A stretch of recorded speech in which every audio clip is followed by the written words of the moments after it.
Il-maġġoranza assoluta tan-negozji jħallsu sa 99 € fix-xahar għal servizzi ta' telefonija u internet kemm jekk servizzi individwali u anke jekk ikunu servizzi f'bundles. Fi stħarriġ mill-Awtorità Maltija għall-Komunikazzjoni MCA li sar fost 400 negozju, ħafna minnhom negozji żgħar, jirriżulta li 68% iħallsu sa 99 € f'telefonija fissa, 66% iħallsu dan l-ammont fix-xahar f'telefonija tal-mobile u 69% iħallsu sa 99 € f'internet fix-xahar.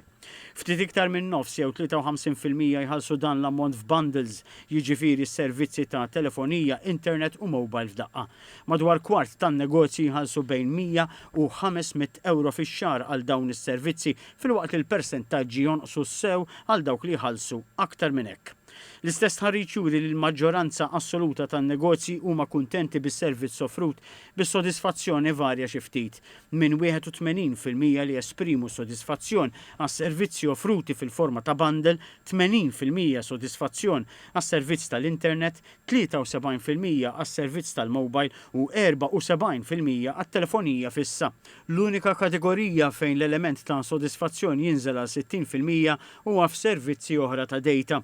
Dan is-sodisfazzjon huwa rifless ukoll fil-fatt li ftit huma dawk il-klijenti li ħassew il-bżonn li jbidlu l-fornitur tas-servizz tagħhom. Fl-2024 sa issa kien hemm 26 negozju li bidlu s-servizzi individwali u 13 li bidlu l-kumpanija li kienet qed tfornihom bis-servizzi fil-forma ta' bundle. Perċentwalment huma 8% li bidlu l-kumpanija li toffri s-servizz ta' internet, 8% oħra is-servizz tal-mobile, 5% bidlu l-kumpanija li kienet qed toffrilhom servizzi bundles u 11% bidlu l-fornitur tagħhom għal data oħra.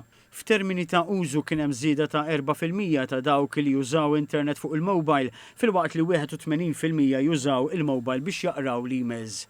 Intant 80% tan-negozji jużaw servizzi ta' kontenut streamed permezz tal-internet, fost oħrajn servizzi biex impjegati jkunu jistgħu jikkomunikaw bejniethom jew inkella servizzi biex tinġabar data.